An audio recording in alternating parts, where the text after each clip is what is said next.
Welcome to Football Film, everybody. We've got superstar Darren Bent with us today. Don't say that. I'm good, man. You? You are the superstar, DBE sneaker freak. He just got his ass handed to him at darts next door. He did. Even I did. He said to me, he goes 3 darts, highest score. I got 26. He got 20. He got 1, 20, and then out He the got board. 4 when I just played it. What happened after that? The 2 games after that, I beat him. Yeah. You lost to Natalie Saw in the first round of the TalkSport Cup. Unbelievable, she is. Right, lads, it's been a banging Christmas of football and sport in general. Actually, the darts has been phenomenal. Oh, I love the darts so much. We're going to start with the only one that we can start with. It's Man United against Newcastle, Benty. We were texting during the game. We couldn't quite believe how bad Manchester United were. Newcastle, the golfing class, frightening, wasn't it? Yeah, it was a worry. And if you're a Manchester United fan, I think you would have expected to see maybe a little bit something since Amarim came in. You thought they'd be a little bit better, but at the minute they just seem to be regressing. I get there'll be a bit of change with the system and things like that and the personnel, but that first 30 minutes looked awful. Like, they couldn't get near anybody. Newcastle ran all over them. They toyed with them. I mean, there's a chance where I think Tonali hits the post, but it looked like it was just schoolboy football. And if you're Amarim at the minute, you're scratching your head thinking, I don't know how I'm going to turn this around. It just looks really, really bad. Let me ask you a question, guys, right? So I'm watching a game at home and Xerxes been hooked after half an hour. Yeah. And I look at the game and you look at... We were talking pre-show, weren't we, about Newcastle's midfield are just animals, athletic monsters, right? And I look at it and go, he's got Casemiro and Eriksen there, who are, well, you said, technically really good players, but aren't going to be the most dynamic now. Yeah. Why on earth is Kobbie Mainoo on the bench then? Surely they know with Newcastle's midfield that they need real legs in there. What's happened to Kobbie Mainoo? Do you know what? I don't know, because when he burst on the scene, everyone was like, oh my goodness, he's the next best thing, he should be playing for England. But he just seems to have lost his way a bit. I know injuries as well. And obviously he's a young player. You go through these kind of transition periods in your career. But he just needs to get back to the basics, get back to what makes him good. He came on and I thought he made an impact. But I've seen him before this season as well, and he hasn't looked great. So I guess he's got to grow. I think the change at Manchester United doesn't help. If you're a young player and it's chaos where you don't know who you're going to be playing next to, you never know who's going to be ahead of you, you don't know what's going on behind you, it's the hardest situation. And at a club like Manchester United, where all eyes are on you, it's such a difficult education. So I think once they get a settled team and he knows exactly who he could kind of build that relationship with, He can flourish. He'll flourish. But at the minute, every single time they put a team out there, is it going to be Rashford? Is it Xerxes? Is it Højlund? Is it Bruno? It's every single game is changed. You can't build that rapport with anyone. But I understand you want to nurture, and we all often talk about players playing too much football too soon, and by the time they're 30, they're kind of burnt out or played too much. But I understand that we need to protect him and nurture him. But for that game, for that opposition, to my point, look at the midfield and go, you need him in there. I totally agree. I think it was a really poor team selection from Amarim in the start, because them two together, Casemiro and Eriksen, they can't start the game together, especially when you're playing against the midfield engine of Newcastle. So that midfield three for Newcastle, Tonali, Guimaraes and Joe Linton, I promise you would get into any midfield three of any team in the world. Working as a unit, they're phenomenal. Getting forward, pace, power, getting backwards defensively, just busting a gut to get back as well. But they're just so sharp with it as well. It's like so sharp. Like the moment the ball drops, they're on it. They're trying to win first balls, second balls, they're on it. Whereas you look at the Man United midfield too, Casemiro, Eriksen, and in training, them two would look tidy, really, really tidy. Keep the ball, pass it, 1, 2, blah, blah, blah. They did it in the game as well. They looked tidy, but they didn't have that acceleration, that sprint, that sharpness. That's the bit that's missing. And in a game, especially against Newcastle, that will get found out. I thought, this sounds rude. It is a bit rude, but Eriksen looked like he was chasing shadows. Yeah, he was a bit. Do you know what? I just wonder if maybe he went with those two because he thought, do you know what? Because of how athletic Newcastle are, those two will just literally sit and not move. Yeah. Whereas Mainoo's got a bit more about him, so he might venture forward and maybe leave one of them isolated. Yeah. So he thought, you know what? If I just put an anchor in there, 2 of them, and they don't move, that will give our back three maybe some protection. But you know what it's like in football. You can't just simply sit there. You're going to have to get about. The thing with Newcastle is, right, them three can do that, but they're very good at reading the situation. They'll read what's in front of them, but they want to win the first ball, and then they want to win the second, and they swarm it. Joe Linton, right? I've got some notes on my phone, Benty, yeah? I've got Joe Linton as an even better version of a Morgan Rogers. Morgan Rogers, for me, this season has been unreal. So powerful, strong, wants to get on the ball, wants to run with it, drive with it. When Joe Linton was playing last night, I'm thinking, you are unreal, man. Yeah, can't you get are near him. Some player, isn't he? Too strong, big, too strong, powerful. Yeah, and Eddie Howe deserves a lot of credit because obviously Brucey, when he came in, was a centre forward, and people were saying he's awful. And to see the kind of transition from forward to a midfield player, his natural position, to now, you think, oh my goodness. Because I was still thinking, well, you know what? Newcastle, you want to go to the next level, you can find better than Joe Linton. Yeah. But now you look at him in there with those two, you go, wow. I've got a question for you then. So Joe Linton and Guimaraes. Yeah. If a really big club came in, like Newcastle clearly now are not a selling club, but could they keep those boys if the biggest of boys come knocking? No. Like a Madrid. They're up no. PSG with the silly money. Nobody can stop them. Nobody can stop a Madrid or a Barcelona. PSG, meh, but a Real Madrid or Barcelona, nobody can stop them. Don't care who you are. Maybe even Bayern Munich, Bayern. I'd even put City in there. Yeah. I think if those sort of teams come, especially probably with the pulling power and just the history behind it, Real Madrid, no one's there at Newcastle to not go to Real Madrid. If they lost one of them, like with the project and what they're trying to do, it'd be a disaster, wouldn't it? Oh, absolute disaster. It'd be stinking. Should we go through the starting lineup quickly? I know we're spending a lot of time on the Newcastle Man United game, but honestly, I was blown away. I couldn't believe what I was watching last night. It was. We were texting. It was men against boys. It was crazy. It was men against boys. We were texting last night, and we said to each other, like, look at the starting lineups. Do a combined 11. Does a single United player get him? Right. Goalkeeper, Anana, Dubravka. Who are you having? Anana. I'm having Dubravka. Oh, yeah. I'm having Dubravka. I don't know. Mate, just looks steady. Just looked really steady last night. Yeah, no, I think I'm still going Anana. I know he's been a bit, but... All right, so it's obviously different formations. Man United are playing a 4-3-5, whatever it is anyway, where it's a 4-3-3 for Newcastle. On the right wing, Diallo or Jacob Murphy? Diallo. Ahmad.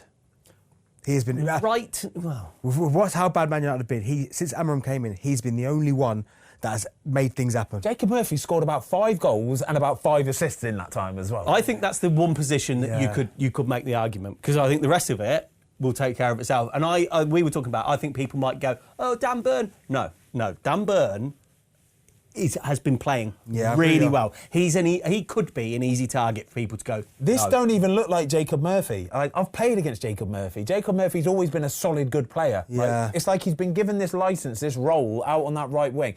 Mate, he don't even play right wing. He plays right back. He's playing right. Yeah. He's everywhere, mate. I'd give the nod to Diallo though, because remember he's had to play right wing back as well. He's been phenomenal. He has been phenomenal. Anyone else?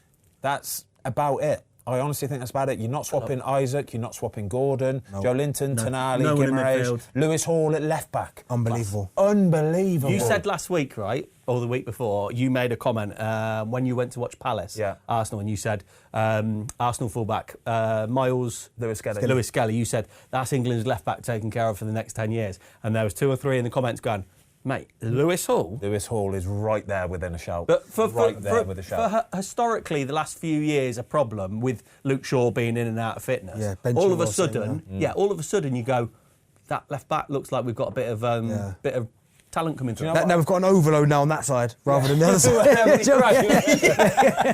But that's it. Like literally the goalie and maybe Jacob Murphy. But I wouldn't swap any of them. I wouldn't. I honestly think that Newcastle team is the full starting 11. I really do. I wouldn't disagree with that. God. You can make 1 or 2 arguments. Yeah, honestly, I just think Diallo, at least he in a bigger club than Newcastle, has gone, do you know what, I don't care how bad my teammates are going to be, I'm still going to be that shine. And even last night, by the way, he's still trying to go past people and make things happen. What about Xerxes getting hooked after half an hour? Because he's 32 minutes, I think he came off. Yeah. And I think commentary was saying, like, I could kind of see his point going straight down the tunnel. And you text me something that got me thinking, and I was like, oof. Yeah, I just think that when he walked off down the tunnel, if Alex Ferguson would have been manager, that's that player done. Whoever that is, if you walk off that pitch when you've been brought off after 30 minutes, get a coat and walk straight into the changing room, you're done. I promise you, you're done. It just don't work like that. And I guarantee you, he'd have got into the changing room and somebody would have said to him, you need to get back outside. This is not a good look. The cameras just watch you walk all the way down the line. The fans are booing. It's horrible. It's a horrible situation. Yeah. It's a really horrible situation. I really feel for him because I think at that moment in time, you said it before the show started, Benty, at that moment in time, the atmosphere in Old Trafford was horrible. It was horrible. United are getting pumped, they're on the back foot, and it was almost like using him as a scapegoat. Like, he was just one of 11 problems on that pitch. Well, I was watching Goldbridge last night on the United stand, watching along with it, and he quite rightly said, it's not, forget the manager, right? Forget the manager. It's it's the players, and you can't use Xerxes as a scapegoat. He's just the unfortunate one. It could have been one of another 3 or 4, couldn't it? I didn't like it. It wasn't a good look, as you said there, because it's almost telling the crowd, because the crowd, every time he touches the ball, gives it away. You can hear that, and then to drag him off and then allow the fans to kind of clap him. I just thought, you know what? I know you're getting battered. Just leave it to half time. Leave it to half time, yeah. It's only 15 more minutes. Get him off at half time. Put him on and go again. Not really a lot's going to change in that last 15 minutes, but to almost hang him out to dry. Yeah. Because how does he come back from that? That's the thing I'm thinking, Betsy. I don't know how he can. No, I really don't, because now his head will be so gone. I think he's 23, and he's going to be worried. So worried, mate. Yeah. Like anytime he's on the pitch now, he's going to be second guessing himself. Every touch might be a little bit away. You might hear the crowd, and that's it. Sets it all off in motion again. It's a horrible place to be. Then the second half, I think the possession, some of the stats, and the fact that United had the ball can be a bit misleading, because they had the ball, but they didn't do anything with it. No. Like you can tell when Bruno isn't in there. Yeah. Like they just don't seem to have any real creativity, and their chances came from, I think it was Maguire header. They just looked toothless, didn't they? Yeah, I think as well, Newcastle probably took their foot off the gas as well. I think Newcastle could sense that they were in full control of that game. And don't get me wrong, the defending from Newcastle is how you are supposed to defend, like properly, getting back in numbers with intensity and throwing your body in front of it to try and block it. That's how you should be doing it. But yeah, I just never thought for a second Man United are going to get back into this game. And Yoro, I think once Lenny Yoro gets up to speed, he's going to come in. Because for the header, for the goal, I know he had a running start and it's really difficult to defend against, but he's 5'9", 10. Yeah. Do you know what? He's handled that aspect well, but there are situations where you just go, no. Like that, no, I don't think, even if you're the biggest defender in the world, if Joe Linton's coming like that, you, unless you get up so early that you stay there, you're just going to go. He's got the run on him. Yeah, he's finished. We're going to move on in a second to West Ham Liverpool quickly. Alexander Isak. We can't leave this game without talking about Alexander Isak, Benti. Yeah. Just seriously, how good is this guy? Yeah, for me, he's one of the best in the league. I think he's probably the best all-round centre forward in the Premier League by some distance. And for Newcastle, I think the end of the season will be interesting because, yes, he probably loves it there. He's playing some of his best footballs there. They've had some fantastic strikers over the years, and he falls into that category. But they've got to get in the Champions League. He's far too good of a player, and that goes for a number of their players, but him especially, when everyone's scratching around trying to find a centre forward, if they're not in the Champions League, they might have a situation where they might have to go, we get it. Like, he has to go because he's far too good of a... It's a short career as it is, and he can't go season upon season upon season without playing in the Champions League. He's too good a player. 100 million minimum. I think if Newcastle, if they can get 1 or 2 good signings in January, they could push him for the top of the I'm just thinking where they're going to strengthen, though. It's probably only... That right wing. For Newcastle, on the right wing. On the right wing. Still.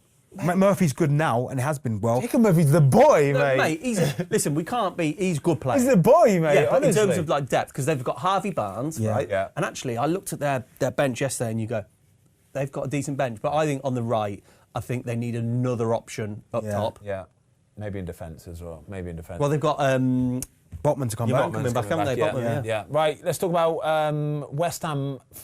5-0 they got pumped against Liverpool. Is it me, or do West Ham seem to be either winning 1 or 2 in a row and then getting pumped 5 or 6-0? Is that the way that it seems for West Ham at the minute? A little bit, but then it could be just Liverpool just pumping everybody. Could you see that coming? Yeah. I could. Yeah. I genuinely A big can. one as well. Yeah, I really can. The way that they play West Ham this season is strange. Defensively, that high line when you've not got a lot of pace at the back, not a lot of legs in midfield as well. West Ham at the minute are not... I thought they'd be doing a lot, but if I'm honest, at the start of the season, I thought with the signings they made, Kilman, Somerville, full crew, Wan-Bissaka, I did think, do you know what? Added with Bowen and Kudus and Paquetá, I thought, do you know what? Top 8, top 7, West Ham, they're underachieved. Now, that might come down to the manager and the way that he sets them up, but I've been so disappointed with West Ham this season that it's not been a good look for them at all. Liverpool are so sharp. Like, for me, Liverpool will win this league because they are so sharp ahead of everybody else. Like, ridiculously sharp. You watch the Diaz goal. Yeah. Like, see how quickly he takes that. Yeah. Like, he's running at full power. Everything's at full power. And yet he's still, when he's about to actually kick the ball, his body is telegraphing that he's going in that corner. Everything and then he just whips it back across. And I'm just thinking, you can't defend that. You really can't defend that. Do you know what I like about it is their front line. Yeah. And this interchangeable front line. I think with Diaz, Gakpo, Salah, Nunez, Jota, but they could all get 12, 15 Premier League goals this season. Of course. Couldn't they? But that's the thing, and I think two places in that front three are interchangeable, because obviously one is set in stone, which is Salah, but you know he's going to get his 30 goals, so that takes care of itself.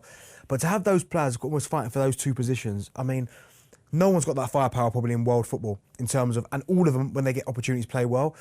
I still think their most important player is Virgil. Yeah. I think if you take Salah out, it's a big drop off. But there are other players that can come in, as you said, and get 12 to 15 goals. If you take Virgil out of that back line, do you feel comfortable with Gomez and Konate, or Konate and Kwanzaa, the same way you do with Virgil with them? That's the one, the contract situation where I go, you have to sort Virgil. Yeah. He has to come first, because I agree.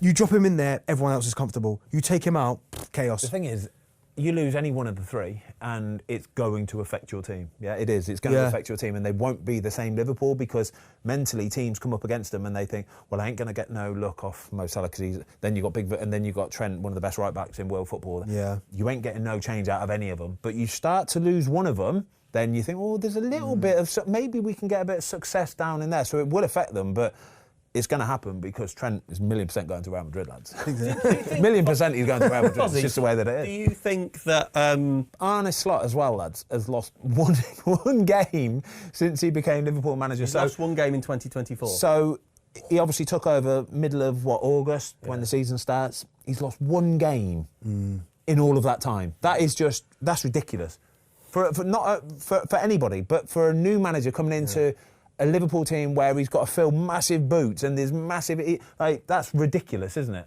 And he got beat by Forest, and Forest didn't even start Alanga or Hudson-Odoi that day. Yeah, they didn't, did they? No, their performance was brilliant. But for Arne Slot, I mean, what a start for him, because I didn't think they'd win the league this year. I just thought I thought top four definitely, because they've got good players, but I thought there'd be a bit of a transition period. Mo Salah, you giving him a 3-year contract? If by reports are true that he wants a 3-year deal, yes, and they're only offering him a 2-year deal, are you just giving him the 3-year deal? Give him 3. I mean, because I never thought it'd be about money, because he must have all the money in the world. But when you get to that 30 plus, it's always about years. You want years rather than the money. I want 3 years security. He's in good nick. He doesn't look like he's going to slow down anytime soon. Just give him the 3 years. Yeah.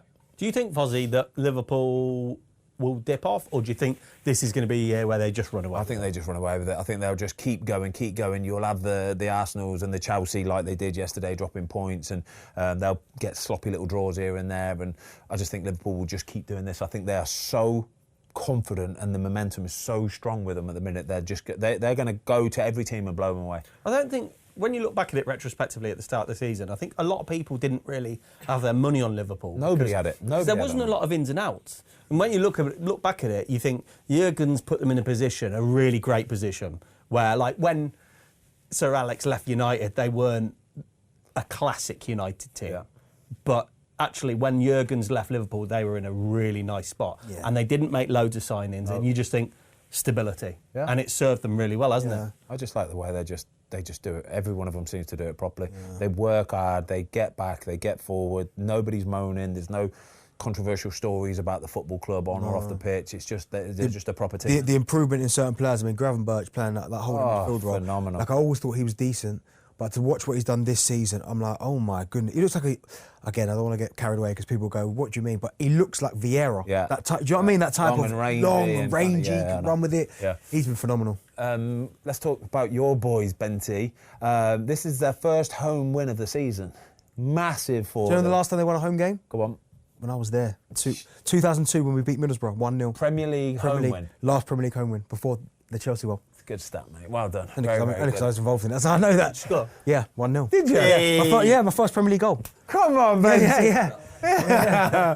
We've got a picture. We'll get a picture of a young Benty on screen.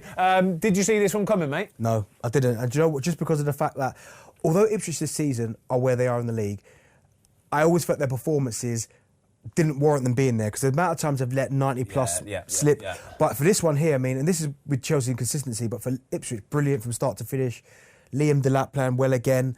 And it's just sometimes, you know what it's like, you're newly promoted, it takes you a bit of time to get up to speed. And it was a huge win. Absolutely buzzing for them, because they deserve that. Again, they've played well, they've had to ride their luck at times, but Liam Delap just gives you that outlet. Then you need somebody who's willing to step up to the challenge. And he looks like this season I've gone, do you know, all right, this is my opportunity. and he's been brilliant. You talk about all-round players as well. Delap ain't far off that either, is he, to be fair? He will do a bit of everything. He'll get up, he'll flick it on, he will win headers, he'll hold it down for you, he'll run with it, he'll hold players off, bring other players into play. Yeah. He's got a bit of all sorts, hasn't he? He's just a problem. For a defensive line, he will, no matter who it is, they will know they've had a game when they play against him. How far is he from an England call? Do you know what? I don't think he's that far away now, and that's just simply by strength of numbers. Because you look at, obviously Kane's he's the one, he's number one.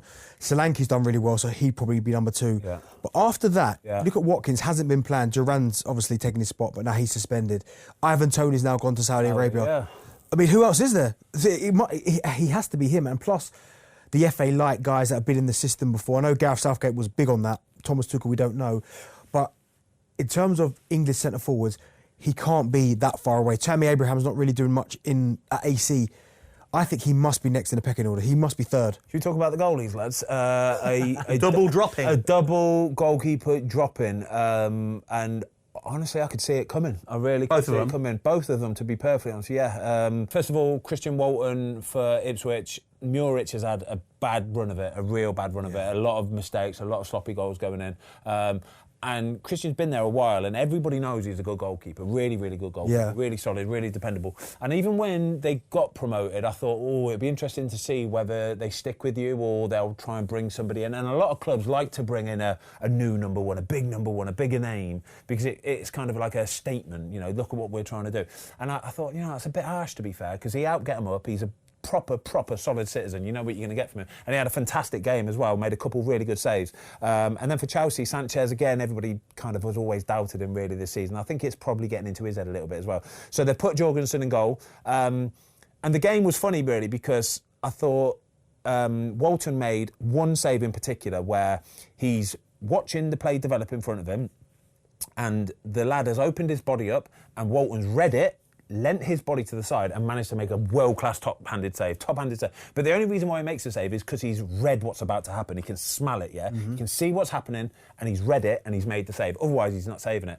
But then for the Ipswich goal, for Hutchinson's goal, he knocks it to the left, he gets the ball out of his feet, and I'm watching Jorgensen and I'm thinking, right, mate, the only way he can score now is in this far corner. It's the only place he can score. And I'm thinking Jorgensen has to read that. He has to have his weight onto his left foot to be able to spring down there to get it, and he's not. He's not read it one little bit. He's just stood there, planted, and it's not a smash ball into the finish. Don't get me wrong, he's found the corner, but I think if you preempt it and you're on your way there, you get down and make the save, and that's the bit there that I'm thinking, I'm not sure whether Jorgensen's going to be the answer or whether it's just because he's rusty and he hasn't played many games. And with Walton, obviously, clean sheet, he's made a couple of good saves. That's going to be. He'll be in now for a run, won't he? Without doubt, he'll be in for a run now. It's the best. I guarantee you, for him, he'd have been so nervous before this game as well, because it's obviously first game back in the Premier League. It's against Chelsea. It's a tough game. Like, odds are that you're going to lose. You're going to get pumped probably. You're thinking this could be 3 or 4 if it gets a bit naughty. And then to come away with a clean sheet, to win 2-0, first home win of the season as well. I don't get much better than that as a goal. What about the second goal? That was a disaster from Disasi, wasn't it? Yeah, it's just poor defending. You didn't go to the game, did you? You were at a different game, were you? Yeah, but no, do you know what? It's bad from Disasi, and I think that's what a lot of people have said about Chelsea this season, defensively and the goalkeeper. Yeah. Now, you spoke about Jorgensen, the goalkeeper, but there was a prime example of Chelsea defensively not good enough. If it's not Colwell or Fofana, whoever comes in, not good enough. Disasi making a mistake, can't quite get back, and when he does get back, it's too late and the goal goes in. That's what will cost Chelsea. I think a bit of consistency. Yeah. I just don't think they're good enough in certain areas. Attacking wise, good. Defensively, need work, I'd say. Yeah, I didn't see it coming because I thought with their squad, the way that they've been rotating in Europe, I genuinely thought this time of year is where they might excel and keep winning because of the squad, and I just didn't see this. Villa Brighton next, but quickly before we do, was it a penalty for Delap? I'm going to say yes, because I'm a striker. What you say? No, because you're a goalkeeper. Do you know what, right? I think he's done well to win the penalty, is what I'd say. Because as he slid in, he's obviously got there before the goalie first, but he slid in on one leg, but he looks so kind of quick and agile with it. Back up, yeah. And he gets back up. That's a bit there, and I think that's a reason why it probably is a penalty, because there is contact, but only because he manages to get up. I think if he stayed on the floor, the referee ain't even questioning it, because he's not going to get up. And I don't even think he's probably going to get the ball anyway. No, he won't go out of play. It's probably going to go out of play anyway. So I could understand it. I still think, as a goalie, it's a little bit harsh. I would feel a little bit aggrieved if that was against me. Here's a little one before we move on to the Villa game. We did a podcast on has football gone soft and players not celebrating against their old club. Just do a backflip like Hutchison and enjoy it, yeah? Love it. Damn right. Yeah, love it. Damn right as well. Did you celebrate against your old teams? Yeah, the only one I didn't was Ipswich, and that's for obvious reasons. So I came through, but the others, oh my goodness. If I could have done that cartwheel, I'd have done that. Mate, that's a backflip. Right, Villa-Brighton, lads. Brighton, really struggling at the minute. Really struggling. So don't get me wrong, this is a fantastic result away at Aston Villa. I really do think it is. But no winning 7 now for Brighton. And before that, them 7 games, I think if they would have won the first one of them, it would have took them up to 2nd in the league. And since then, they've just dropped right off. Yeah. Why? Why does that happen, Benty? I mean, Brighton, I do think expectations went through the roof. The way they started the season, everyone went, oh, wow, like maybe this is their season to really... But again, I know they've had injuries, they've had lack of form, been easy to play against. But I think it's just Brighton. I think it's teething problems again. I think they've got some wonderful players in there. Solly March coming back to a big one for them as well, because he's been out for a long time. But I just think you get inconsistencies with sides like Brighton, where they can be spectacular. On any given day, they can beat the better teams in the division. Yeah. But when they come in against that kind of middle core of teams, the Palace result threw me. Yeah. I did think Palace would go there and win 3-1. It was comfortable in the end. But is that a mental thing, is it? Is that it's like you can get up for the big games, but little bit, to get up for the sort of middling games. A little bit, because I've watched them against City, and certainly when they beat United earlier in the season, they were brilliant. Yeah, popping. But just games like this, you go, not games like this per se, but just those teams in that kind of middle chunk of the Premier League table, they're just a bit like, they don't quite know how to maybe break down teams that just sit in that kind of low block. They almost struggle a little bit and then get hit on the counter-attack. But, I mean, where they are now, 10th, if they still finish in the top half, which they will, it's a good Fabian Hurtzler in his first season, that's 32 years old. That's a great job, that. 32 years old as manager. Can you imagine? Can you imagine? How would you deal with that if the manager's 32? Mate, only because I heard him on TalkSport, the way he talked to you, and I know we spoke about this last time, but he seems so like grown, like it's like old beyond his years, genuinely old beyond his years, that I think I'd be like, no, do you know what, you're proper, you are. I'll have you, so it's fine. I don't mind it, not one little bit. Villa though as well, a little bit, again, just stuttery, aren't they? I've watched them against Man City last week and they look really big, strong.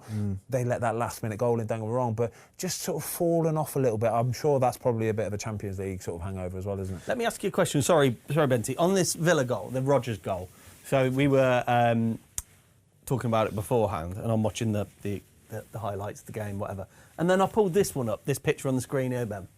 Right? Yeah. So for the goal, the ball's just a little dink over the top there. Yep. 7 players, Brighton players, within, 7 yards? 8 yards? Yeah. And then there's 2 Villa players, wide open. What's the crack there? They have all just got a little bit excited and got attracted to the ball, for one. At this level? Even at this level, it happens, mate. Honestly, it's ridiculous how it happens. Actually, it's like a shining light, and you're like, oh my god, I want to get to it. And they've just got all attracted to it. They always used to say, well, Tony Pulis used to say, defending between the sticks, defending between the goal, getting between the goal. If they're going to have the ball, make sure they have it outside of the sticks, because it's harder to score. It's like the lesser of two evils. But this is just over the top defending, and I'm sure Hurtzler will look at this still in particular, or this phase of play, and be like, boys, not all of you can go here, all right? You probably need 3 in there. Of those 5 that are between the sticks there, 3 of them need to be there. The other ones can get spread out and put across the back there. But you need to see it in context as well. Stills can paint a horrible picture sometimes. If you watch the phase of play, you'll be able to dissect and see exactly why they are in that position. Yeah. But it's not a good look, I'll tell you that anyway. Be interesting to see as well how many people check their shoulders, because it's a still image. They might have been doing that and maybe reacted a bit late, but... Yeah. It just looks like everyone's ball watching, do you know what I mean? And that's why stills are rubbish, mate. I'm not having stills one little bit. It's bad from you, Jamie, that is. It's poor from you, mate. To be fair, that's my bad. What about City, Fozzie? Are City back? City are back, mate. That's it. They're popping. They're going to win the Premier League. No, they're not. They're not, lads. Honestly, they're not. This ain't even a thing. Me and my son actually watched this in the pub the majority of the game. And Leicester genuinely should have won this game. Like, if you look at the stats, right, and I know stats, you can read them a million ways that you want to read them, right? But the stats do not lie on this one in particular, right? So have a look at this, yeah? Expected goals, Man City 1.4, Leicester 1.3. Yeah, very close. Yeah. Very, very close. Shots on target, 5 for City, 4 for Leicester. Shots off target, 6 for City, 5 for Leicester. Block shots, 3-2. Leicester had more possession, same amount of corner kicks. Oh, in the 90 minutes? In the 90 minutes, Leicester had more possession. We're at a time now where Man City, they're just not them guys anymore. No, do you know what it is? They're not them guys at the moment, but they still can be, and they've still got. Like De Bruyne looked like he was getting back to his best with. Is some it of the close? passes. I think it's close. I still think there's a fragility there though, which teams will get at. I mean, Vardy. I mean, he's still so sharp at 37. He probably should have walked off that pitch with a hat trick yesterday. The chances that he missed. Yeah. But City, all they could do is win the game, and that goes all right. Bit of breathing space. They're not going to win the league. They won't catch Liverpool, but. Top 4, I think their battle now is for top 4, which sounds bizarre. You go, they've just won 4 in a row, but I generally think now their battle's for top 4. But in January, if they go in and get some big boys in, then they'll comfortably be finishing the top 4 for sure. I think yesterday was misleading because Leicester genuinely did have their chances, didn't they? Oh, massive chances. chances. That goal from Savinho, I said to you off camera, I said, I'd have caught that. Was it the Leicester Stolachnik? So you have to forgive the pronunciation. Stolachnik. Oh, I love that. Like, hey, I'd have caught that. That's probably wrong, by the way. That's probably wrong. I'd have caught that. You definitely wouldn't have caught it. But I understand what you're saying, okay? And Gary Neville actually went in on him a little bit, didn't he, on commentary? Yeah, he said, the goalie has to be doing better there. The reason why it happened was because when the shot came, Stolachnik, instead of getting more steps in and covering more of the ground with his feet so that his body is more over there, he just dived, yeah? And once you dive, you are then relying on the ball to stay where it is. The ball did a little bit of movement, but he's too stretched out at that point, and it's too hard to catch the ball when you're too stretched out. If he'd have got those little feet in quicker, it'd have been so much more comfortable to adjust it. So what we were saying about Emmy last week and firing up the feet and doing that feet movement to fire up your feet, get yourself moving, follow the ball, track the ball, and then get yourself into a comfortable position where your arms can get adjusted like that. It's much easier to catch a ball when your arms have got a little bit of a bend in them, yeah? Because you've got like a shock absorber, yeah? You see that? Yeah. When your arms are really stretched out like that, they're rigid. Bang! The ball just pops back out. So that's the reason why the ball popped off from there. You shouldn't be dropping it into a position like that. You can't do that. Stick it behind for a corner if you're going to, or just try and soften it down in front of you, but you can't pop it out there, especially against Man City. Learn something new every day, don't you? I was thinking that. Okay. Shock absorber. I can't even say it. It's really hard to say. Shock absorber. There you go. Boom.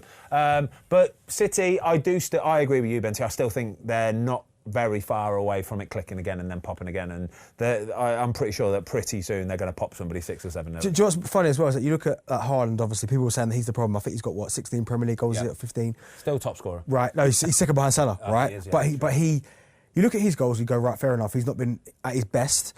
Their second top goal scorer, Vardy on 4, and then Kovacic on 3. He's clearly not the problem. Yeah. Like, where's Foden's goals? Where's Doku's goals? De Bruyne. So, when people were talking about Haaland, would you take him out of the team? Can you imagine if they took him out as well? Where's their goals coming from then?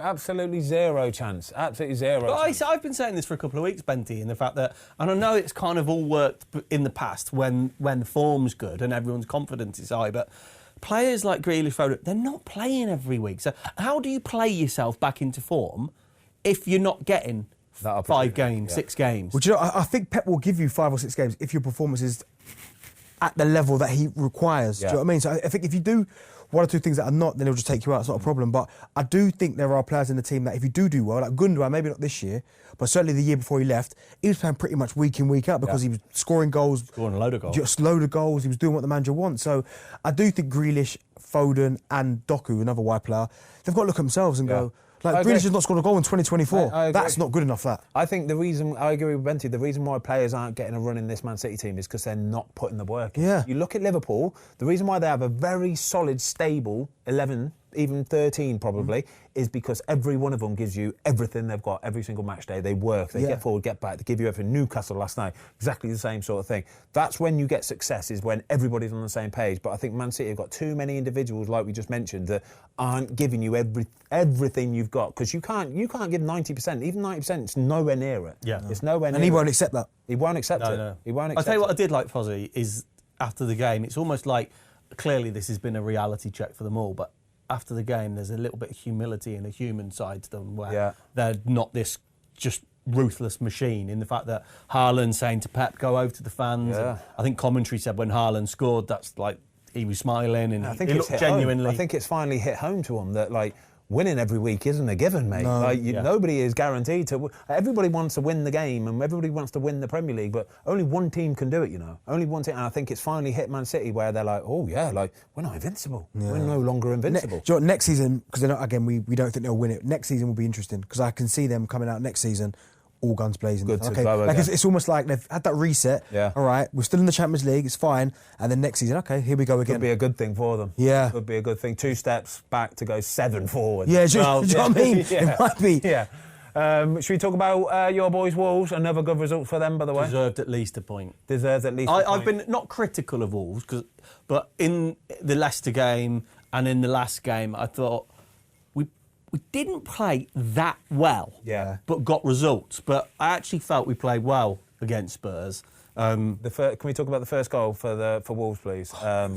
Obviously, don't get me wrong, Hwang's finish is phenomenal. It's an unbelievable finish, right? Bending it through round the wall, post, lovely. But from a Spurs perspective, to defend a set piece like that and be able to let your opposition pass, stop, pass. There's a lot of actions, somebody come onto it, and nobody anywhere near it when he actually kicks it is criminal. Honestly, it's absolutely criminal. You can't do it. You can't start a game off giving a team a goal like that. You really can't, especially when you're Ange and your Spurs and you're under so much pressure anyway. You just can't do that. Is he on the brink? He's not far off. He is not far off. I'd stick with him.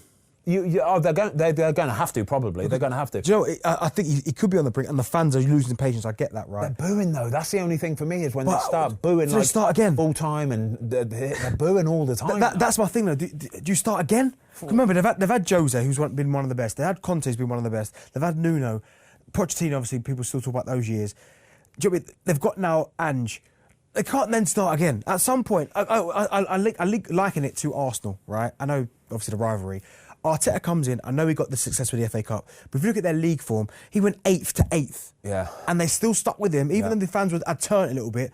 I think Spurs might have to just do that and just get a couple more transfer windows, let him get his players in, and then go again. But have Spurs got the players, though? That's my only worry is I don't know if Spurs have got the players like they used to have. You used to have Harry Kane and Sonny were the most dynamic duo, deadly duo in the Premier League for years. For 5-6 years, they were just doing it. They were assists and goals. They were top of all those charts all the time. Kane's not there anymore, and Sonny just seems to have dropped off a little bit. Just seems to have dropped off a little bit. I think it's their attacking options are really good, and they have got some really good creative players that when they're on and they're front foot, they look $1 million. Yeah. And I think that masks a lot of the problems within the team.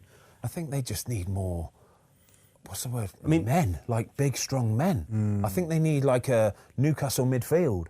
You need them powerhouses, the big, strong runners, people who are just going to win the second ball, win the third ball. They do have a couple of runners in there. Sarr and, is it Basuma? Yeah. But they are athletic and stuff, but there just doesn't seem to be all kind of gelling together, does there? There seems to be a disconnect between that front end of the pitch and then the rest. Now, obviously, at the back, a lot of people, you've got Archie Gray, who's, 18, 19, playing the centre-back. So there's massive... Injuries are a massive problem. Kulusevski's the man, he's incredible. I think you're seeing the real kind of Kulusevski now. Luke, our cameraman, editor, is a Spurs fan, and we were speaking, like, when he first signed, he was phenomenal. He's had a lot of injuries. I think it's held him back, but now you're seeing Kulusevski has been, without doubt, their best player of the season so far. But obviously, Vicario getting an injury, Fraser Forster in goal now. I think for the equaliser, 87th minute, Fraser will look back at the video and... Strange goal. It's a strange goal. It just goes in too easy, really. And the reason why it goes in too easy because Fraser's just got too attracted to the ball. Talking about getting attracted to the ball, he's come too far out of his goal. He's in no man's land, and you've got no time to react at that point. So Fraser himself knows that, so he's just tried to do the spread. It's gone over his arm and gone in. Whereas I think if he's even 2 or 3 steps back, you have time to stand there and really react to it, and I think he would have made the save. And what about the Sonny penalty miss? So I was watching the game and I said to you guys that on screen they did the map of where Sonny's put his last 5 penalties. 80% of them, 4 out of 5, were to the goalkeeper's right, to Sonny's left. So Ask the penalty merchant. Because I was like, surely he's going to go that way. And then you said... Well, I was always the one that I think I took one penalty which went the other way. And I missed. going the other way because it just wasn't me. But Go on, explain why. Why did you always go to the right? because I always felt like even if the goalkeeper knows where I'm going, unless he goes stupidly early, I could generate more power and it was going away from the goalkeeper. Yeah. So I always felt more comfortable in that technique. Whereas I always felt going the other corner to the keeper's left, like to whip it in that corner, unless I side foot it straight, I'd be trying to whip it, and which means it's coming back towards the goalkeeper. Yeah. So I just felt like I could never And get you enough can't power. generate enough power because you're kind of opening your hip. Yeah, Right? no. So I always felt more. If I missed that going that way, fair play. So if you hit your penalty right, it should go in anyway. should go in Because anyway. we were going to do a video, we were hoping to do, fingers crossed, we might do it. We were hoping to do a video with Harry Kane, weren't we? Yeah. Where you do 10 penalties. Yeah. And right? he tells me where and he's he gonna tells put it. him where he's going. We could do that with Benty as well, you know, because he's Bit of a skinny. drop off Kane. He's, Ben- yeah, but it doesn't matter. He's at the Premier League 100 club still. He's in the 200 club. So I might have more chance against you at least. Then. But it's like we're talking about skinny Benty now. Like he's not big fat Benty anymore. Like he's skinny. So, honestly, it's. I He just could be think playing. He could be playing. Kane's mate. one of those as well, where when he hits his penalties, they are that far from the post. Like, Ruthless. Even if the keeper goes early, he's not saving that. Ruthless. Yeah. So I've got a question. So, Fozzie's in goal. Harry Kane's got 10 penalties, and he says, Fozzie, I'm going to your left. How many penalties does Harry Kane score in that situation? Well, a lot of that depends on Fozzie, though, doesn't it? Because I'm not allowed to go early. No, you're not allowed to go exaggerated. Yeah. Maybe one, maybe. Well, I save one. You mean? save one. Yeah. Yeah, he won't miss a target. I'll take saving one. I'll take saving Yeah, one. I think Fozzie will get one. Call to action. Sketchers, sort it out. I'm taking saving one, to be fair. But anyway, either way, wicked start for Pereira for Wolves. What's that, 2 wins and a draw? 2 wins and a draw. Ridiculous run of fixtures again. So, like, before this little run, I thought... Breaking news as well, by the way. Cunha's banned for two matches, Jay? games. Snap matches. your hand off of that. 80k fine. I mean, 80k. Yeah, don't worry about that. What does that mean, right? 80k fine, yeah? Does that mean Cunha is on 40 grand a week or 80 grand a week? Because normally they charge you, when they give you a fine like this, it's normally a week's wages or 2 weeks' wages. Yeah? Oh, it's a week's wages. So you think he's on 80? I think Yeah, he's on more, not I think he's on more 40 than grand that. a week. Yeah, I think he's on more than that. I think he's on more than If that. he's on 40 grand a week, they need to get the new contract signed. Yeah, I know, but how much did he sign for when he came? Oh, a lot of money. It was about 40 he'll be on mil. 80k a week. Yeah, it was a lot I think of he'd probably be on more than that. It might be 80 with bonuses, you know, player appearance, goal bonus, that type of stuff. I'm just saying, that's just normally how it works, by the way. Wolves are buzzing with that. I thought we were saying, weren't we? Five games. minimum. 6. Yeah. Sorry? One of them's in the cup as well. It's an absolute shambles. Yeah. Does that count? Oh, Is it of just course. generic? It's a generic. It's for everything. Oh, Covers everything. result. One Premier League game, he's got away with absolute. That's a gimme, that is. Class as well, isn't he? Oh, How he's good is lovely. he? Brilliant player. Absolutely brilliant. Right, we've got a couple of games to go. Then we've got the quiz. Me and Benty, by the way, are going to be doing a what's it called? Team of the season, yeah. We're doing our halfway team of the season. Any stipulations of that, or just team of the season? No, team of the season. Do Whatever one you think each. it is. We'll pick a formation and we'll go from there. Yeah. Cool, nice. All right. Cool. Sweet. Right. Palace, Southampton. Good result for Palace. This one. Good result. Southampton doomed. I think so. 6 points halfway through season. Yeah. I mean, that Derby record is looking more and Do you know more. what the Derby record is? 11, I think. 11. Well done. Yeah. think We had it's to 11. search it up last week. Yeah, that takes some doing, but Southampton have just been. I don't think they'll get 11 points. I think they'll be better than that, simply for the fact Russell Martin's no longer there, because I think he was killing them. They're trying to get them to play that exact same way, but they can't do it. It was almost just like, I don't care, we're going to keep doing it. It was a bit selfish. Have you played for a team that's been relegated before? Yeah.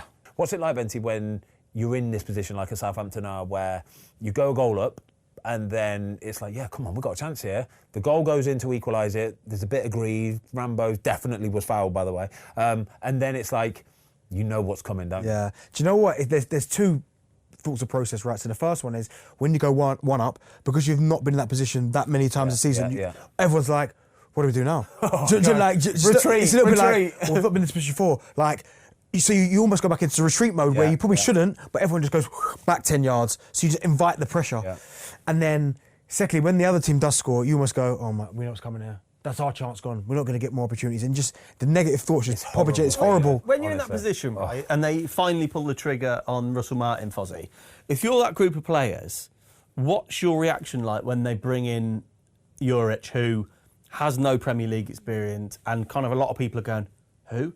If you're a player in that position, Do you not want a bit of Premier League experience? Honestly, for me personally, I would always like, right, I just want to see what he's like in that first meeting. Yeah, once he has that first team meeting with the lads and he sits us down, what's he like?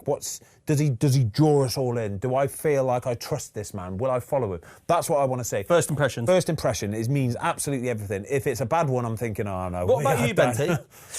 Yeah, I mean, first impressions of course are always key, but sometimes it depends how your feelings were towards the previous manager. Yeah, it does. Because if I didn't get on Russell Martin, even though he was playing me, but I didn't believe in what he was doing. Any voice coming in, I'd be like, oh, thank God. Thank goodness for that. Something different. So you're automatically by default just buy into it.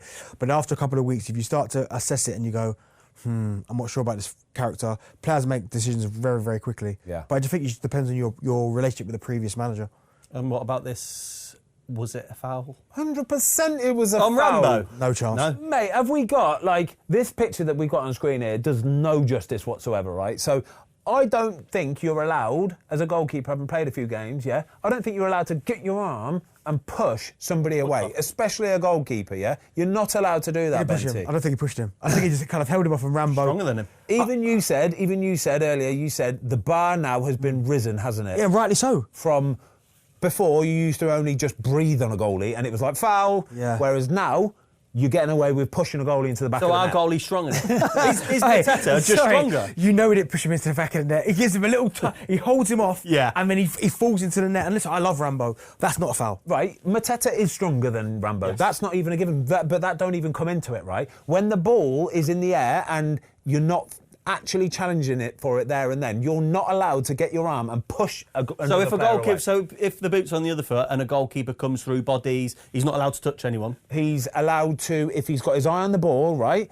and he has his arms in the air and he's coming and somebody gets in his way on purpose. It's a foul. How's that different then? You lot do not know what.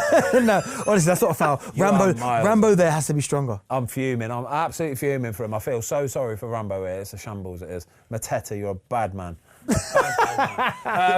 Palace, though, in fairness to them, though, they're absolutely flying because they started the season awful. Everybody's fearing the worst. They're going to get relegated. 2 defeats in 11 games now in the Premier League for them. That's not bad, is it? Yeah, it just took them a bit of time to get going. Even last season when he first came in, I think it took them a bit of time to get going. But once they caught fire, they won, 6 or 7 on the row. Well, they beat Brighton 3-1 a few weeks ago. Yeah. These games here for Palace, right, are massive, yeah? If they can beat the teams around them, right, they're 6-pointers. They're classic 6-pointers. They're massive for them. And with Ipswich winning at the weekend as well, I guarantee you there'll be a few teams down there, Leicester looking, Wolves, Everton, Palace, looking over their shoulders going, God, we don't need teams like Ipswich winning. We don't need it, all right? We just want the underdogs to lose every single week. So what's happened? I mean, I put it down to they've lost a couple of key players. Anderson's gone. Yeah.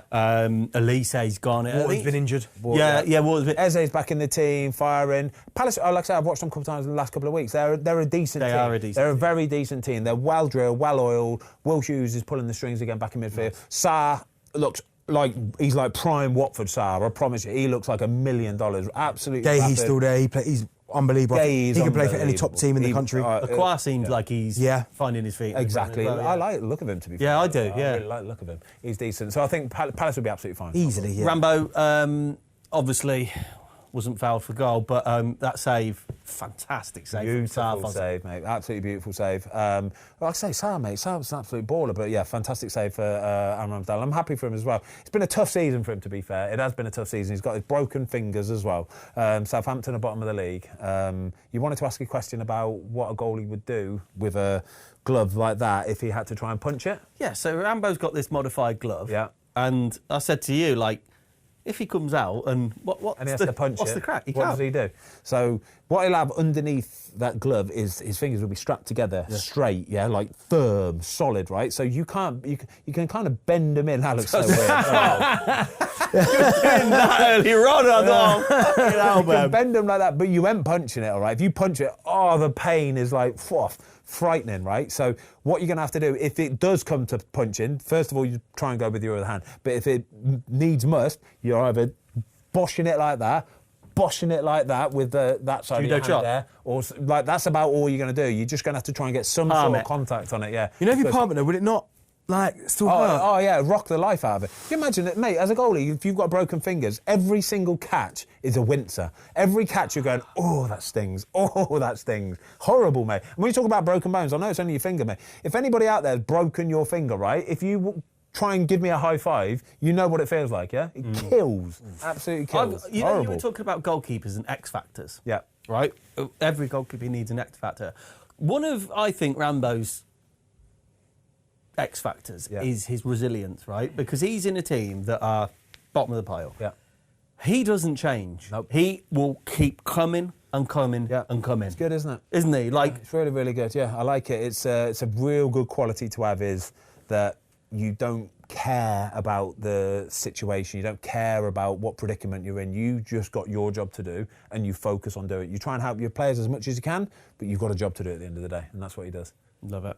Final game. Is this final game? Yes, it's final. No, game. we've got Everton. Damn it! Right, against Daichi's team, Benty. Yeah. This is an impressive result. It is, and again to Goodison as well, because they've obviously kept out, and that's 1-1 with City, kept out Arsenal, but you're right, for Nottingham Forest to go to Goodison Park and do what they did and create chance after chance as well, that's really impressive. I always wonder how this game is going to go, because I think these two teams are bottom two in terms of average possession. Yeah. So one of them was going to have to take the ball. Do you know what I mean? One of them was going to have to try and play. But for Nottingham Forest, I mean, Nuno Espirito Santo and this Forest team, they have been absolutely sensational. Who do you think had the most possession in this game then? Everton. Sure. The air. Everton. I'm going to go Everton. I'll tell you, possession was Everton, 64%. Yeah. Wow. Yeah. Because now I think Forest are now bottom of the possession, average possession. So that just then, Forest obviously second in the league, the best team in the Premier League without possession. They counter well. How nice is that? Daichi even said it after the game. He goes, like, they counter well. And he said, I'm not criticising them, but they just play the way they play, and they were too much. Do you know what the beauty of being a really good countering team is? You've got to be so well drilled and disciplined as well. But you've got to have the right players to do it as well, yeah? So Morgan gives way, Alanga, right? Them two, when you're counter-attacking, obviously pace to burn. Chris Wood gets up there, just gives you everything he's got. But them two, Alanga and Morgan gives way, are so clever at pulling away. One goes that way, one goes that way, pulls away. Chris Wood sort of almost like, even though he's 6'4" and his absolute unit, manages to just find some space. They pull you apart. It's like almost pulling your pants down. It's like, we've got you. It's beautiful to watch. It really, really I think if Morgan Gibbs-White can chip in with a few more goals, he's very close to that England team. Oh, we got so much everybody talent. knows anyway, don't they? Because you just watch him on a Saturday afternoon and he stands out. Yeah, he's fantastic, Gibbs-White. As you said, he must be close, but you're right, again, it's overloading that position, that 10 position. But all he can keep doing, I mean, if Forest finish in the top 4 this season, and even if Liverpool win the league, I get it, Arne Slot will probably win Manager of the Season. It has to be Nuno. Do you think he would? Yeah, because Arne Slot in his first season win the Premier League. Will they finish top 4, do you think? No. But even the top 6 is, for Forest, it's unbelievable. I think Forest finishing in the top 4 is a bigger achievement than Liverpool winning the Premier League. Agreed. Do Do you think they'll finish top 4? No. I do. I think top 6. Who drops out then? I just think momentum's on their side. I can't see it. Nah, I think top 6. I think...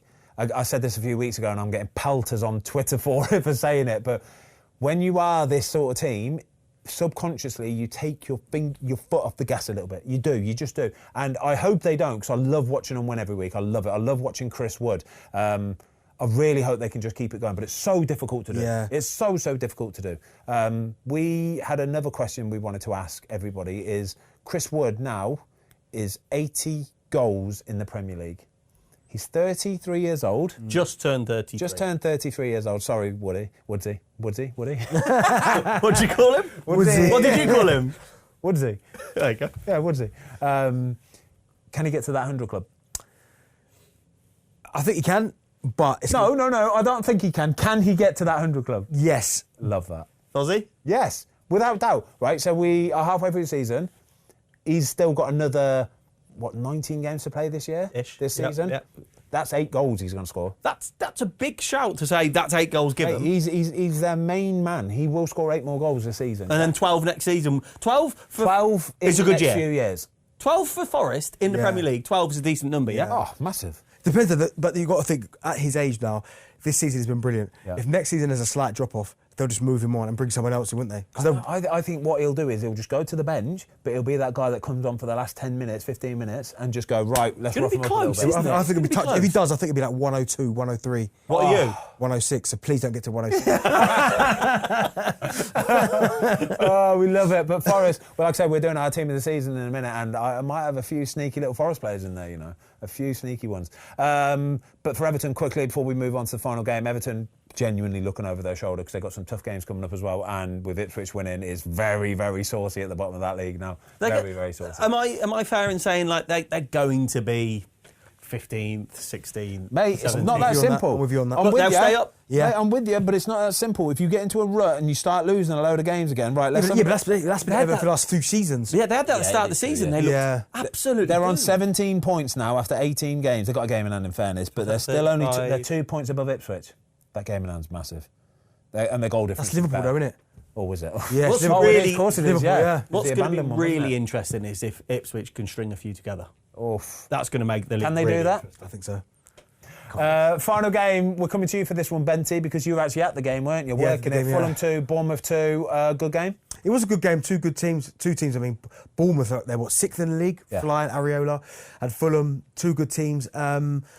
Do you know what's funny is that they're two really good teams, but defensively at times they can get caught out because of their positional play. But fair play, they're up there on merit. I was probably a little bit more impressed with Bournemouth, if I'm honest. Even though it was 2-2, but they've got so much strength and depth coming off the bench. Evan Nilsson, I'm a big fan of his. Semenyo, he's probably going to get a move to the next level. They were without Cliver as well. It was a really good footballing game. No one tried to not win it. Both teams, even going to the 90th minute, Oh, that's nice. trying to win it. So yeah, I've been really impressed. Who with stands these two out teams. for you for Bournemouth and Fulham? Who stood out? What's being there? Iwobi was his work rate, his work ethic is sensational. Do you know what, quickly, before you carry on, it's amazing, this theme of what stands out. It's his work rate. It's his work rate. No matter who we're talking about, the top players now, you have to have that work rate there. For any kids out there, it is the most important But we've thing. said that's free. It's definitely for free. Fitness and work rate and dedication and commitment is for free. Yeah. You choose to do that or you choose not to do that, Yeah. isn't it? As simple as that. And he just gets about it. He covers so much ground. He's got good quality now. He's choosing the right option. He was probably the one I thought, because I used to criticise him at Arsenal and Everton, but he was good. And for Bournemouth, Semenyo was good. Yeah. He was really good. I mean, he just goes past people like they're not even there. Evan Nilsson's got a good, nice shin toe He finish. meant it, though. No, of course he didn't. I'm definitely having he meant it. What? He went to shoot off his shin. I guarantee No, you. it's- I think he's read that ball over his shoulder to perfection. And it's like, I can feel it myself, Benty. Like, it's like he's just left his foot there. And it's like, I can just sort of like hit it on the I've never outside. heard anything like it. Curl it into there. It's beautiful. Keeper, maybe on that? Keeper, he's just sunk to the ground too quickly, too easily. He in that position there, he needs to stand tall, stand big, and say, right, if you put it through my legs or down below me there, cool. That's you're 6 yards away, but you can't let it just go through at head height like he did. He sank too easy. I've got one for you. Well, two things. If Anthony Robinson is not in your two's team of the season, we've got a problem. Could be a big problem. And secondly, that header from Harry Wilson. By the way, he has scored 5 goals in 15 Premier League games. And he's about 4 foot. And he's about 4 foot And how tall. many starts, Jay? 4 starts? Wow. Yeah. What a header. It looks like he is a proven centre forward with a big head, and he's just used to just directing it in the corner, because the way he ran onto it, like you say, it weren't even the greatest of balls. Like, it didn't have that much pace. a bit floaty, weren't it? But he's manufactured neck muscles and just drilled it into that corner like he's been doing it all his life. Like, that's his main job. He's been incredible. But again, work rate, dedication. Somebody like Harry Wilson gets on the pitch and he just works for you. Yeah. You know what And you're then gonna get. the Raul header, who was it? Kirkes marking him. He's been good, by the way, so he could be in the team of the season, Kirkes. Yeah. It definitely could be in Same team this season. position. Yeah. Okay. But that header from Raul, Ben, I said about the defending on it, I was like, I'm sorry, but when Raul Jimenez is there, you've got to get touch tight. Yeah, so the way that they're defending that corner is they had 3 markers on 3 Fulham attackers, and basically the Fulham players have blocked them off. They've blocked all 3 of them off. Raul has got a free run to that near post. The ball was delivered absolutely perfectly. That's a training ground goal. It's as simple as that's a training ground. kind of across the face, but the hard part's the header, to get it in that far corner. Yeah. But he's been good for them, Raul Jimenez. He's done really well since. Yeah. And then Ouattara, the last minute goal, listen, last minute, it's a very, very composed finish. Yeah. But if you are the gaffer, you are going to be raging in that moment in time. Yeah. Get rid of the ball. Diop No? trying to play out from the back and getting intercepted by Semenyo, who obviously picked it up. But you know what's good about that finish, right? It's a really good finish, but it was his only option because his first touch is not great. It comes to him, Ouattara, and he takes it too far that way. So by the time the distance between himself and the goalkeeper, he can't smash the only it. way he can do it. Because if he smashes it, just hits the goalkeeper. He had to in that moment just dink it. Really, really nice In finish. fairness, Fulham have scored so many late goals this season, winning late goals as well. I think they'll kind of accept Due that one. sometimes it's going to happen. And quickly, before the quiz, Ryan Christie, was it a red card? Borderline red, but I'd go yellow. Well, okay, let me ask you a question. I like it, Venti. in the speed You're of the- old school. 100% a red card, but I like your old school thoughts on it. Right, clearly, I've never played in the Premier League. It's very, very fast. Yeah. Right, if you're going in with your foot like that, Yes. it's a red card, isn't it? Yeah, definitely. In our day, like, fine. Like, it's, like, you'll get away with that. It is a yellow card, standard. But in today's modern football, where you can look at a replay, it's a red card. The only reason why I say maybe not is because he goes for a challenge beforehand. Beforehand, So he's he all does, off balance. Yeah, he and does, then yeah, when he yeah. goes to make the challenge, he's like, so that's from a bit like But you could common see sense. from the first challenge, you could, as he got up and the ball was there, Uh-oh. you knew what was coming. Yeah. You knew what was coming, You didn't knew you? exactly what was happening. But the reason why they didn't give him a red card is because the referee gave him a yellow card on pitch, and because VAR are absolute shithouses, they didn't want to change the decision because they wanted the referee to actually make a decision, and he did. Red for and you? I don't mind it. It's a red card. It's a red card. It's 100% a red card. Yeah. Right, come on then, boys. Quiz time. Let's go.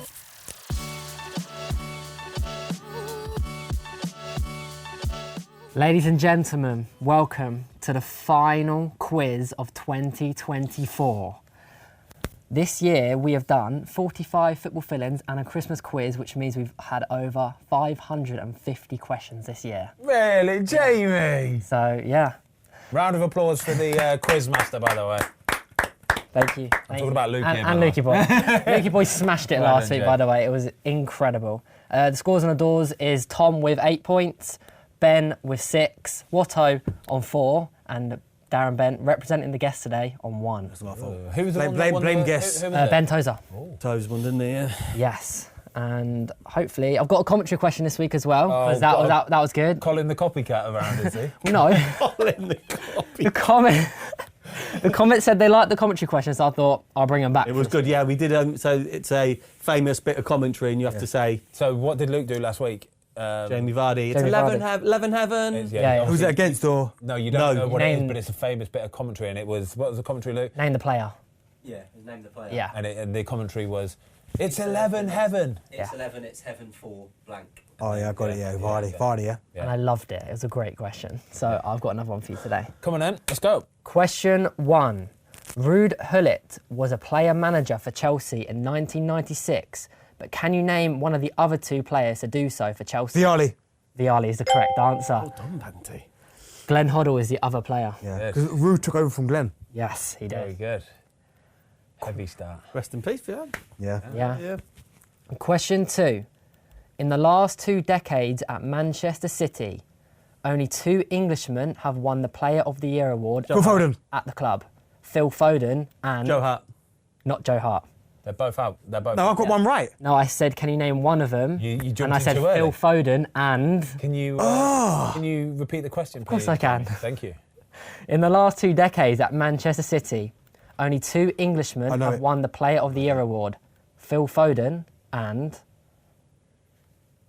Englishman. 5. Well, hold on a minute, 5. Four. You Four. give these more time. 3, 2, 1. John Stones. No, you're all back in. So English, not British. I think I know who you were going to say. Who? Were you going to say Richard Dunn? No, I was going to say Stephen Ireland. no, Oh. and no. No, that was the guess. No, that was the That's conversation. no. That was the No, because we conversation. know they're Ireland. Yeah. English, Man City. Jamie's ruthless. Last 2 decades. Yep. Need a manure. No. It's not He's already out. He said Stephen Ireland. No, we've had a conversation. That's not Micah Richards, is it? Okay, 5, No. Micah Richards. 4, no. 3, 2. Gareth Barry. No, Sean Wright Phillips. Oh, 2004. I So didn't right know on the that. cusp I of didn't it. even know that. Decent question, that. Yeah, good question. Like that. See the way you tricked them in? Yeah, Yeah. boom. Jump straight in with Foden there. Yes, you did. I thought someone would say that, so there we go. Freddie Ljungberg has played for 3 teams. West Ham. No. Freddie Ljungberg has played for 3 teams in the United Kingdom. Arsenal, West Ham, and what other club? I know it! Freddie. Freddie Ljungberg has played... QPR. No. Say that. That was Why what did my we've head. done a podcast with him? Freddie now. Ljungberg Did you do your research or has what? played for 3 teams in the United Kingdom. I need to get Arsenal. back. West Ham. Yeah, you do. And what other club? 5, Not yet. Not yet. 3, 5. 5, Hey. 4, 3. You can't put them back in. Can. No, 2, you can't. Because they obviously know the 1. answer. And 0. You're all back in. Celtic. Celtic is the correct answer. That's rubbish from you, that is. It's not rubbish. At that point, Here we go. you need to be better, yeah? He didn't let them come in last week. Only on one. Yeah. But you should know that if somebody knows the answer, okay, right, he's giving away. He's giving away by speech. Last right tantrum there. of the year. Right, Are you going to turn over a new leaf next year and do more tantrums? 1-1-0. What are you saying, Luke?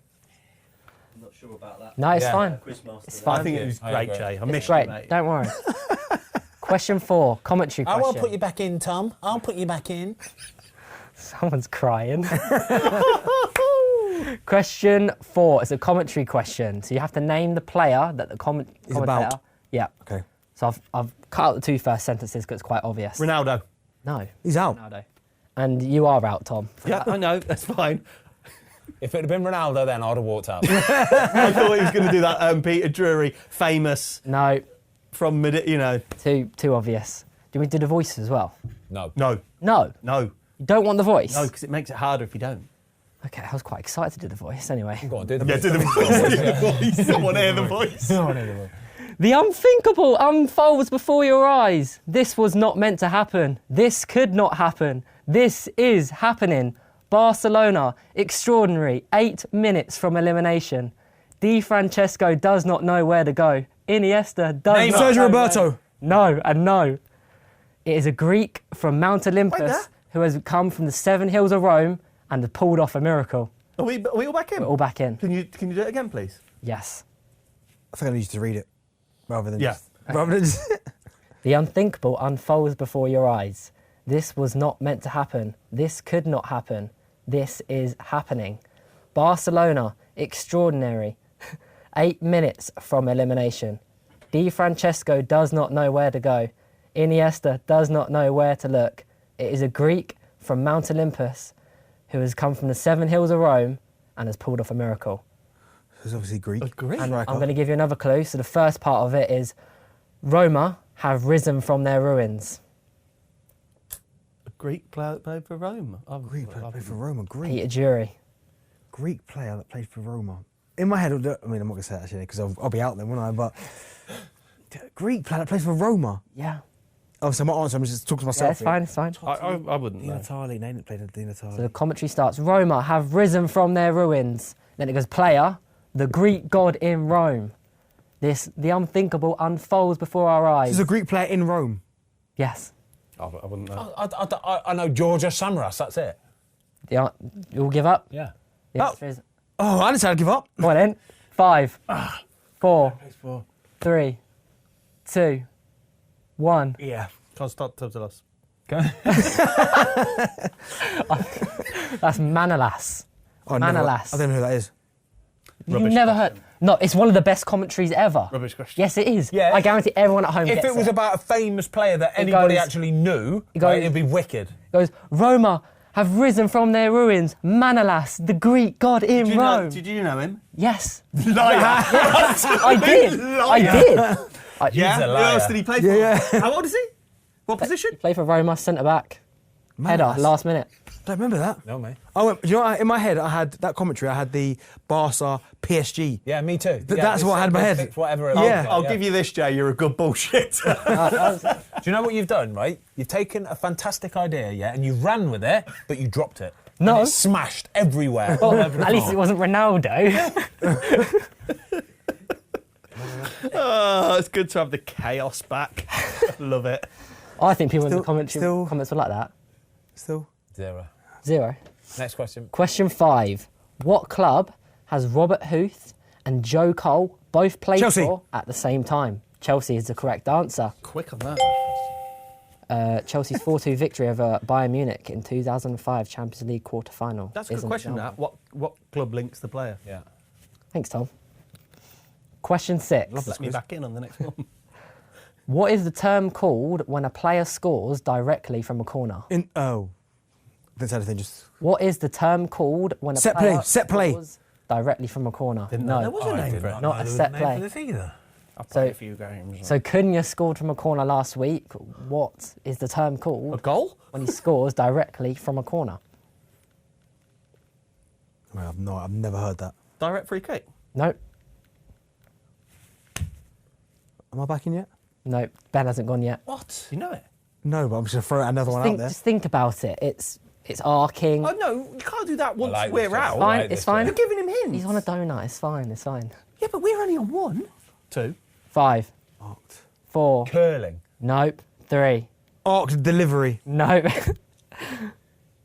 You are all back in, so Tom, you are back in. And Ben, you got another No, a one. whipper. A The, dipper. the answer is an Olympic goal or Olympico goal. Never heard that in my life. Spanish Never and heard Portuguese that. term. Yeah. Wow. You made that up. They didn't make it up. Never heard that before in my life, that. I just went straight from a corner. Because it's not a thing. That's why you've never heard of it. There we go. Question 7. What Alex from Arsenal joined Barcelona in 2012? Song. Haleb. Song is the correct answer. Good, yeah. Oh, it could have been... No, it's the other way around, Cleb, wasn't it? In 2012, though. Oh, Oh, yeah, maybe before that. Song, great shout, that. I was going to say Manninger. I'm miles off it. I am miles off it. Question 8. Manchester United legend Vidic finished his career at what club? Partizan Belgrade. No. Roma. Inter Milan. Inter Milan's the correct Get answer. in there! Good, I'm well off done. it. I'm done. off the mark. Donut, gone. What's that, 2-2-1? 2-2-1. Question 9. It is a career path question. Oh, I have played for Arsenal, Norwich loan, West Brom, Inter Miami 2. Kieran Gibbs. Kieran Gibbs is the correct answer. Yeah, That's that's lovely, that, Tom. a great, Tom. I had no that. idea. Well done. Thank you. Question Played with him. I did. 10. Where did Ross Barkley start his footballing Everton. career? Everton is the correct answer. He made his debut under David Moyes. It's a tiebreaker is what it is. The tiebreaker. We've gone to a It's what the tiebreaker. fans like to see, isn't it? We It's do love what it. the fans like It's an to extra question as well. Question 11. Is this it? This is the career path. It is the final one. It is a career path question. The tiebreaker is a career path. Yep. I have played for Marseille, Souchon, loan, Lorient, Aston Villa, Swansea, Crystal Palace, loan, Crystal Palace, Leicester City. Ayo. Jordan Ayew is the Hold on. correct. Hold on. Jordan Ayew. There is. He said Ayew. Jordan Ayew. No, after he said Ayew. No, that's what I mean. He said Ayew and he said Jordan Ayew. Yeah, there's two, there's brothers. Yeah, and then he said Jordan Ayew. Oh, it's controversial, that. Controversial, that. Let's get another question. Oh, what? So you're cancelling the I'm question? going to cancel it. Yeah. No, do you know what? There's two brothers. There's brothers, aren't there? You know what I mean? Come on. I'm all over it, mate. Don't bother me either way. You Fine. serious? We're gonna give the fans what we want. It's the last one of the year. Game's gone. Let's just Come on. people. VAR. You have fully influenced him there. It's fine. We've got another question for you, That Ben. is absolutely scandalous. Well done, son. Well done. Yeah, it's two. This It's was- Tayu, isn't there? Right, let me ask you a question, Jay. If this was Ben, would you have given another question? He would be shouting in my ear right now. So, the fact that I'm not bullying you, you're penalising me. Yep. Hey, don't let him influence you. The decision's been made. Yeah? It's fine. It's a guest. Darren's travelled a long way for He this has. today. He's travelled a very He's long gone way. 20 minutes. It's longer than 15. Right, keep you calm, Tom. Had a point there, though, isn't it? Come on, Ben. Two Ayew brothers and that. Come on. No, Benty, that's I poor need this, from you. Benty, all right? Right. God. Okay. The question this is scandalous. Cole Palmer and what other Chelsea player has scored a hat-trick this season in the Premier League? Noni Madueke. Yes, it Noni is! Madueke. It's Noni Madueke! It's your voice as well! Come on, Event Wife! Get in there! Hey, brilliant today. Give you a little assist, little You alley. were phenomenal today. Thanks, I guys. get your boys as well, Noni Madueke. Well played, Darren. A please for you. Needed that.